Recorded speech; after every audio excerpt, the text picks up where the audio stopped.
إن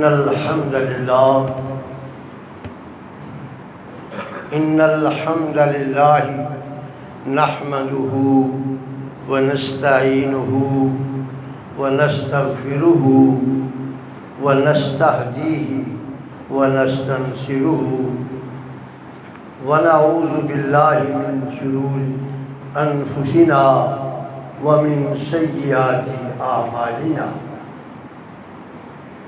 من يهده الله فلا مضل له ومن يضلله فلا هادي له وأشهد أن لا إله إلا الله وحده لا شريك له وأشهد أن محمدًا عبده ورسوله أما بعد فإن أحسن الحديث كتاب الله وخير الهدي هدي محمد صلى الله عليه وسلم وشر الأمور محدثاتها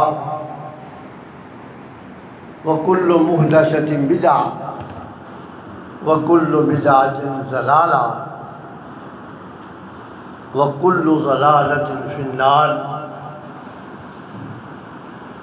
اللهم صل على محمد وعلى آل محمد كما صليت على إبراهيم وعلى آل إبراهيم إنك حميد مجيد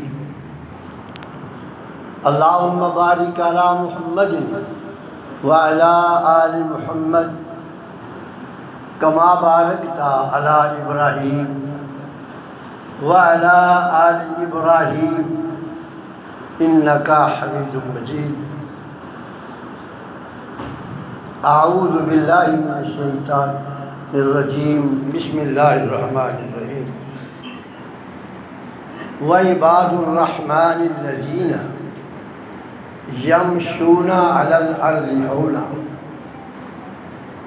وإذا خاطبهم الجاهلون قالوا سلاما والذين يبيتون لربهم سجدا وقياما والذين يقولون ربنا اصرف عنا عذاب جهنم إن عذابها كان غراما إنها ساءت مستقرا ومقاما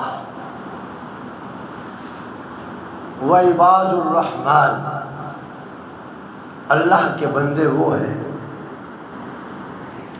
یمشون علی الارض ہونا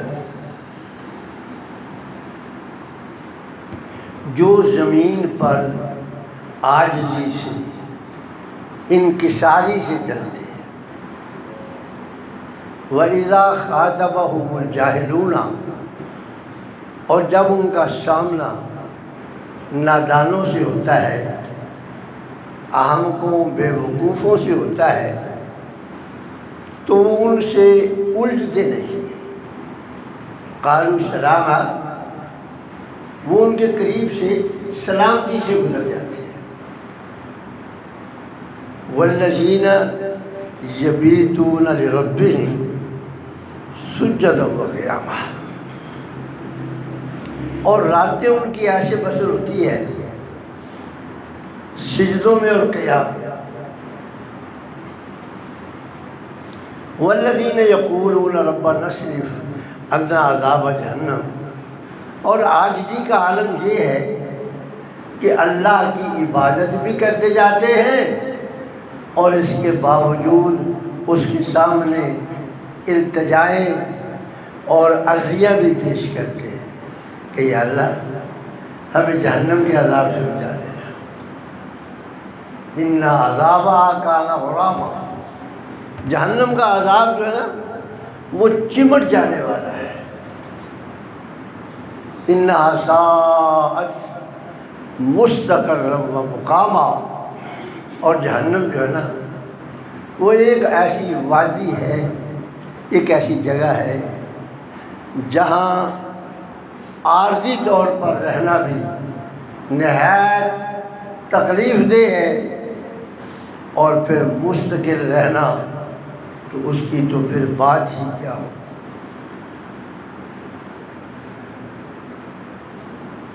قرآن مجید ایک ایسا شفاف آئینہ ہے جو ہر انسان کو اس کا چہرہ دکھاتا ہے کہ وہ تو کیا ہے۔ ویسے تو ہر انسان ہی اپنے آپ کو بڑا اچھا سمجھتا ہے، اپنے نام بھی بڑے اچھے اچھے رکھ لیتے ہیں، ہم فلاں ہیں، ہم فلاں ہیں، ہم فلاں ہیں، لیکن اپنے منہ سے میاں مٹھو بننے سے آدمی میاں مٹھو بن نہیں سکتا۔ قرآن نے بڑی اچھی یہود و نصارہ کی منظر کشی کی ہے کہ وقالت الیہود والنصارى نحن ابناء اللہ واحباؤہ۔ یہود و نصارہ کہتے تھے معاذ اللہ معاذ اللہ، ہم اللہ کا قربہ ہیں اور اللہ کے بڑے پیارے ہیں، اللہ کے بڑے محبوب ہیں، یہ ان کا دعویٰ تھا۔ لیکن آیا اللہ نے ان کے نام کی بنیاد پر ان کو یہ سرٹیفکیٹ دے دیا کہ تم اللہ کے قربے واقع ہی ہو؟ اللہ نے کہا غیر المغضوب علیہم وباؤوا بغضب من اللہ، تم کدھر ہو اللہ کا قربہ؟ اللہ تو تم پہ ناراض ہے۔ اور عیسائیوں کو کہا ولا الضالین، تم تو راہ راست سے بڑھتے ہوئے ہو۔ اصل بات کیا ہے کہ اصل بات انسان کا کردار ہے، وہ انسان کو بتاتا ہے کہ تو کیا ہے۔ جو انسان کا کردار ہے نا، وہ انسان کو بتاتا ہے کہ تو کیا ہے۔ تیرا کردار تمہیں بتا رہا ہے کہ تم یہ ہے، جو تو کہلواتا ہے وہ نہیں ہے، تو یہ ہے۔ اب اللہ رب العزت نے، میں نے عرض کیا تھا کہ بات چل رہی ہے آج تیسرے جمعے سے، کہ دو قسم کے انسان ہیں، یا تو عباد الرحمن ہیں یا پھر عباد الشیطان ہیں، اور دونوں کے کردار رب ذوالجلال نے قرآن میں بیان کیے ہیں۔ شروع میں نے کیے تھے عباد الرحمن کے، اس کی 14 صفتیں میں نے آپ کو 2 خطبوں میں بیان کر دی ہے۔ پہلے خطبے میں 8 اور پچھلے خطبے میں 6 بیان ہوئی تھی کہ یہ شناخت ہے عباد الرحمن کی۔ اور آج جو ایک الگ نئی صفت بیان ہوئی ہے وہ ہے یمشون علی الارض ہونا، کہ وہ زمین پر عاجزی سے چلتی ہے۔ ان کو نہ اپنے مال پر کوئی گھمنڈ ہے، نہ انہیں اپنی شان و شوکت پر گھمنڈ ہے، اور نہ ان کو اپنی عبادت پر گھمنڈ ہے۔ وہ سراپا عاجزی ہے۔ یمشون علی الارض ہونا، وہ زمین پر قدم رکھتے ہیں آہستگی سے، وقار سے، اطمینان سے، زمین پر اینیے مار کر نہیں چلتے، گردن کو اکڑا کر نہیں چلتے۔ پیارے پیغمبر صلی اللہ علیہ وسلم نے 8 سال جلا وطنی کی زندگی گزارنے کے بعد جب مکہ کو فتح کیا تو رسول اللہ صلی اللہ علیہ وسلم کی آنکھیں جھکی ہوئی تھیں، آنکھوں سے تشکر کے آنسو بہہ رہے تھے۔ حالانکہ مقام فخر تھا کہ 8 سال کی جلا وطنی کے بعد ایک فاتح کی حیثیت سے اپنے وطن معروف میں لوٹ رہے تھے، لیکن نہ چال میں فخر تھا اور نہ گردن میں کوئی فخر تھا۔ اور یہی بات جو اللہ والے ہیں نا، وہ اپنے ماننے والوں کو، اپنے اہل و عیال کو، اپنی اولاد کو بھی یہی درس دیتے ہیں کہ وَلَا تَمْشِ فِي الْأَرْضِ مَرَحًا، کہ بھائی زمین پر اکڑ کر نہیں چلنا۔ إِنَّ اللَّهَ لَا يُحِبُّ كُلَّ مُخْتَالٍ فَخُورٍ، اللہ جو ہے نا اکڑنے والے کو اور اپنے منہ سے میاں مٹھو کہلوانے کو، شیخی خور کو اللہ پسند نہیں کرتا۔ تو اللہ نے کیسے انداز میں تذکرہ کیا ہے، فرمایا وَإِذَا خَاطَبَهُمُ الْجَاهِلُونَ قَالُوا سَلَامًا، دن دہاڑا ہے، کوئی بدتمیز آپ کی عزت کے درپے ہے، آپ سے غلط بیانی بدتمیزی سے پیش آ رہا ہے، تو وہ اپنی عزت کو بھی بچاتا ہے اور اس پر ظلم و زیادتی کرنے سے بھی خود کو محفوظ رکھتا ہے اور سلامتی کے ساتھ اس سے گزر جاتا ہے۔ یہ دن کا عالم ہے، دن میں الجھاؤ کی پریشی اختیار نہیں کرتا اور رات میں خرانٹے لے کر نہیں سوتا۔ اللہ اکبر، کیا رات کا منظر پیش کیا ہے۔ والذین یبیتون لربہم سجدا وقیاما، ان کی راتیں کیسے گزرتی ہیں؟ سجدوں میں۔ ان کی راتیں کیسے گزرتی ہیں؟ سجدوں میں، قیام میں گزرتی ہے۔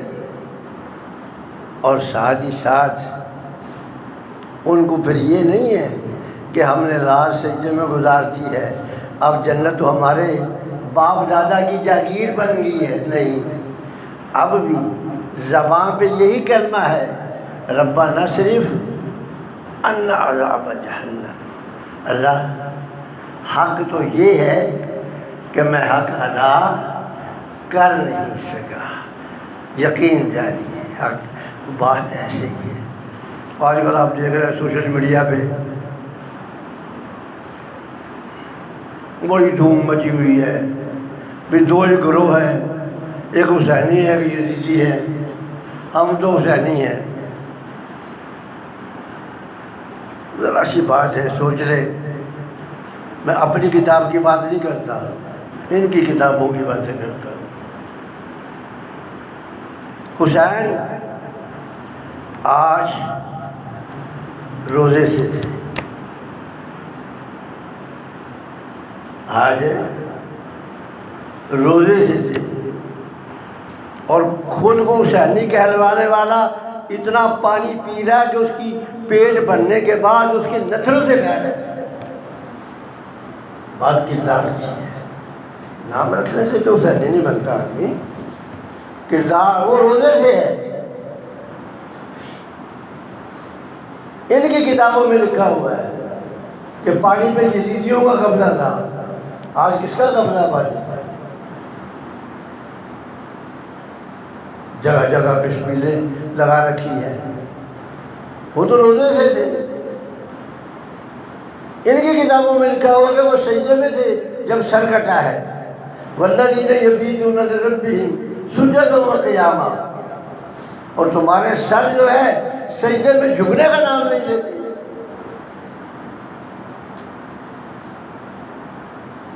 بات کردار کی ہے۔ سوشل میڈیا پہ حسینی بننے سے، کہلوانے سے حسینی نہیں بن سکتا آدمی۔ ان کی کتابوں میں لکھا ہے کہ یزید نے راستے بند کیے ہوئے تھے، آج کس نے راستے بند کیے؟ 10 دن سے کس نے بازاروں پہ قدر لگا رکھی ہے؟ تم تو اپنے بقول، اپنے عمل سے جس کو برا کہتے ہو اس کی سنت کو تازہ کر رہے ہو۔ چاہیے تو حسینی تو تب تھے کہ راستے کھلے رہتے، لوگوں کی سہولت کے بندوبست ہوتے، گلی بند کر رکھی ہے اور ابھی بھی لوگوں سے نہیں ہو. میرے بھائی بات کردار کی ہے، گفتار کی بات نہیں ہے. گفتار میں تو میں نے پہلے عرض کیا کہ یہودی اپنے آپ کو اللہ کا کنبہ کہتے تھے، عیسائی اپنے آپ کو اللہ کا کنبہ کہتے تھے. جن کی بات کرتے ہو اس کے نانا نے اور یہ خاندان علی جو ہے یہ سنت کا شگائی تھا. یہ بات یاد رکھ لیں، خاندان علی رضی اللہ تعالیٰ عنہ تھا یہ سنت کا شگائی تھا. اور رسول اللہ صلی اللہ علیہ وسلم جب مکہ سے ہجرت کر کے مدینہ آئے تو مدینے میں یہودیوں کے 2 گروہ تھے. ایک گروہ یہودیوں کا روزہ رکھتا تھا 10 محرم کو اور ایک گروہ جشن مناتا تھا. جو روزہ رکھنے والا گروہ تھا نا اس سے رسول اللہ نے پوچھا بھائی تم روزہ کیوں رکھتے ہو؟ جشن منانے والوں سے نہیں پوچھا، اس لیے کہ جشن تو ہے خرافات اور بدعت، یہ تو ہے تماشا بینی. کیا یار بازاروں میں سوائے تماشا بینی کے اور ہے کیا؟ روزہ رکھنے والوں سے پوچھا بھائی تم روزہ کیوں رکھتے ہو؟ انہوں نے کہا روزہ اس لیے رکھتے ہیں کہ آج کے دن اللہ تعالیٰ نے موسیٰ علیہ السلام کو نجات دی تھی. رسول اللہ نے فرمایا نحنو احق بموسیٰ، میرا کردار وہ ہے جو موسیٰ کا کردار تھا، میں موسوی ہوں. رسول اللہ نے روزہ رکھا اور اعلان فرما دیتا اسی دن منادی کرنے والے کو منادی کرنے کے لیے بھیجا، کہا کہ اعلان کر دو جس نے کچھ نہیں کھایا وہ بھی شام تک کچھ نہ کھائے، وہ روزے سے رہے، اور جس نے کھا لیا ہے وہ بھی نہ کھائے. تو پیارے رسول اللہ صلی اللہ علیہ وسلم نے روزہ. اور یہاں تو میں یہ سمجھتا ہوں کہ حضرت حسین رضی اللہ تعالیٰ عنہ کے مشن کا مذاق اڑایا جا رہا ہے. پانی گرایا جا رہا ہے، زبردستی لوگوں کو روک روک کر بھلے ان کی نسلوں سے بہہ رہا ہو پلایا جا رہا ہے. کتنے ایسے ہیں بد نصیب شاید زندگی میں ایک بار بھی ان کی گردن سجدے کے لیے نہ جھکی ہو. اللہ فرماتے ہیں والذین یبیتون لربہم سجدا وقیاما والذین یقولون ربنا اصرف عنا عذاب جہنم. دعا کرتے ہیں اللہ سے، کیا کرتے ہیں کہ یا اللہ ہمیں جہنم کی عذاب سے بچا. ان عذابہ کانا غراما،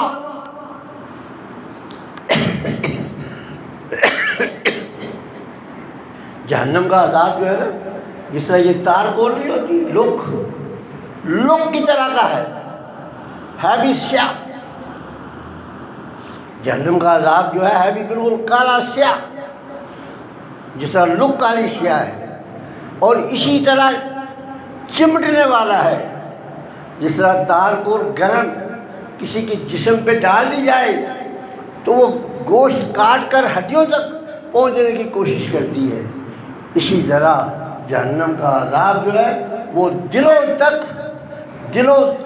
تک دستک دے گا. انہا ساعت مستقر و مقامہ، وہ عارضی رہنے کے لیے بھی بڑی بری جگہ ہے. دنیا میں ہوتا نا ایسا، ایک آدمی کے پاس مکان نہیں ہے، کرائے پہ رہتا ہے، اس کو کوئی اچھا نہیں مل رہا، وہ کہتا ہے کہ چلو 1-2 مہینوں کے لیے جیسا بھی ملتا ہے رہ لیتے ہیں. اور جہنم تو رسول اللہ نے اللہ فرماتے ہیں کہ ایسی بری جگہ ہے عارضی طور پر بھی نہیں رہنے کے قابل. ایک حدیث میں آتا ہے رسول اللہ صلی اللہ علیہ وسلم نے فرمایا ایک ایسا آدمی جس کی ساری زندگی ناز و نعمتوں میں گزری ہوئی ہوگی، ساری زندگی، اس کو ایک دفعہ جہنم میں گوتا دینے کے بعد باہر نکالا جائے گا اور اسے پوچھا جائے گا بتا تیری دنیا کیسے گزری؟ وہ دنیا کی ساری ناز و نعمتیں بھول جائے گا، کہے گا اسی طرح مصائب و آرام میں گزری۔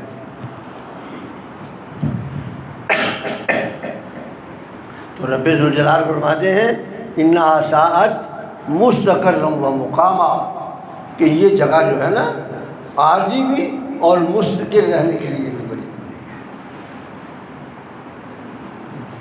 دو یہ ہوئی، ایک عاجزی، اور تیسری راتیں قیام و قعود میں گزارنا، اور تیسری جہلا سے الجھنا، اور چوتھی ہے اللہ رب العزت کے سامنے عرضی اور درخواست استغفار کی پیش کرنا۔ 18 ہوئی۔ 19ویں سنیں کیا ہے؟ والذین اذا انفقوا لم یسرفوا ولم یقتروا، بڑی قابل غور آیت ہے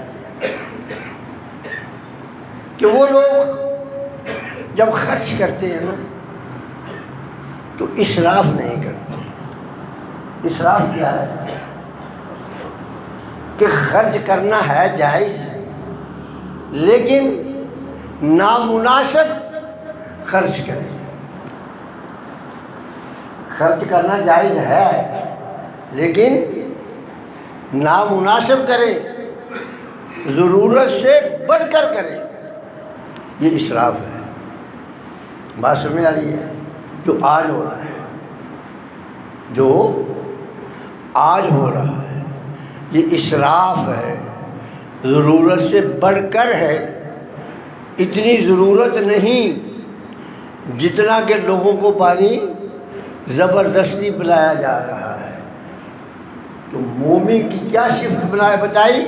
والذین اذا انفقوا لم یسرفوا، جب خرچ کرتے ہیں اسراف نہیں کرتے، ولم یقتروا، اور خرچ کرتے وقت بخل بھی نہیں کرتے۔ اور یہ بات صرف اللہ کی راہ میں خرچ کرنے کی حد تک نہیں ہے، یہ سن لے میری بات کہ یہ جو ہے نا، جو خرچ کی بات ہو رہی ہے یہ ہر قسم کا خرچ ہے، یہ ہر قسم کے تصرفات ہیں۔ جب وہ خرچ کرتے ہیں تو بخل نہیں کرتے۔ مطلب اس کا کیا ہے؟ اللہ کے لیے تو آپ نے وہ سنا ہوگا بھی، یہ بھی خرچ کر دیا، وہ بھی خرچ کر دیا، یہ بھی دے دو، وہ بھی دے دو، لیکن اپنے بال بچوں کے لیے بھی اپنی کمائی کے مطابق خرچ کرنا فرض ہے۔ یہ بات یاد رکھ لیں۔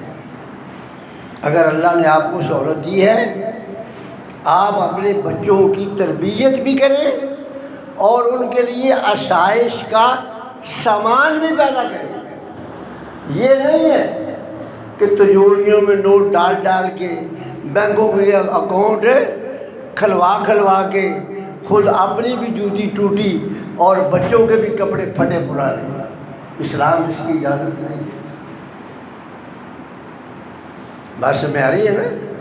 جو جس کو اللہ نے آسائش دی ہے اس پر لازم ہے کہ وہ اپنی بیوی بچوں پر اپنی وسعت کے مطابق خرچ کرے، اور اگر کوئی خرچ نہیں کرتا تو بیوی کو اجازت ہے کہ اس کے پیسے جہاں رکھے ہیں وہاں سے چھپا کر بھی نکال لے، یہ بیوی کو اجازت ہے۔ ابو سفیان کی بیوی ہندا، اس نے شکایت کی، اس نے کہا اللہ کے رسول میرے شوہر جو نا بخیل ہے، وہ مجھے ضرورت کے مطابق خرچہ نہیں دیتے، آمدنی ہے مگر ضرورت کے مطابق خرچہ نہیں دیتے، تو کیا بیوی اپنے بچوں کی کفالت کے لیے مجھے اجازت ہے کہ میں اس کی جیب سے نکال لیا کروں؟ رسول اللہ نے اس کو اجازت دی، بیوی کو اجازت ہے۔ تو اللہ نے فرمایا کہ نہ وہ اسراف کرتے ہیں کہ ضرورت سے زیادہ، کیونکہ ضرورت سے زیادہ خرچ کرنا یا اپنی آمدنی سے زیادہ خرچ کرنا یہ معاشی تباہی کا ذریعہ ہے، اور ضرورت سے زیادہ خرچ کرنا یہ بھی معاشی تباہی کا ذریعہ ہے۔ آپ سوچیں، کیا یہی 10 دن ایسے ہیں جن میں غریبوں کو بھوک لگتی ہے اور غریبوں کو پیاس لگتی ہے؟ باقی جو سال کے 350 دن ہیں اس میں غریبوں کو بھوک اور پیاس نہیں لگتی، اس میں پانی کے کتنے بندوبست کیے جاتے ہیں۔ اگر اللہ نے فراوانی دی ہے، آپ کو فراخی دی ہے، تو آپ اپنے گھر کے باہر واٹر پلانٹ لگا دیں تاکہ ہر غریب ہر روز وہاں سے استفادہ حاصل کرے۔ تو رب ذوالجلال نے مومن بندوں کی یہ صفت خرچ کے سلسلے میں بتائی کہ نہ ضرورت سے زیادہ اور نہ ضرورت سے کم۔ اس لیے آپ حضرات سے میری درخواست ہے کہ بینک بیلنس کے پیچھے نہ پڑے رہو کہ بھئی اتنا بینک بیلنس ہو جائے، اتنا ہو جائے۔ بچوں کی تربیت کے لیے پیسہ خرچ کرو، ان کو اچھی تعلیم دلواؤ، اچھے اداروں میں داخل کرواؤ، اچھی ان کی تربیت ہو، تاکہ کل چل کر کے وہ آپ کے معاشرے کے ایک مفید رکن بن سکے۔ تو اس لیے تعلیم و تربیت، ان کی خوراک، ان کا لباس، اس کے بارے میں قیامت کے دن ہر باپ سے پوچھا جائے گا۔ رسول اللہ نے فرمایا کلکم مسئول وکلکم مسئول عن رعیتہ، تم میں سے ہر آدمی جواب دہ ہے اور ہر ایک سے اس کے زیر کفالت لوگوں کے بارے میں بات پرسولی ہے۔ اللہ سے دعا ہے کہ اللہ تعالی ہمیں جو اللہ نے عباد الرحمن کے اوصاف بیان فرمائے ہیں وہ اختیار کرنے کی توفیق عطا فرمائے۔ وآخر دعوانا الحمدللہ۔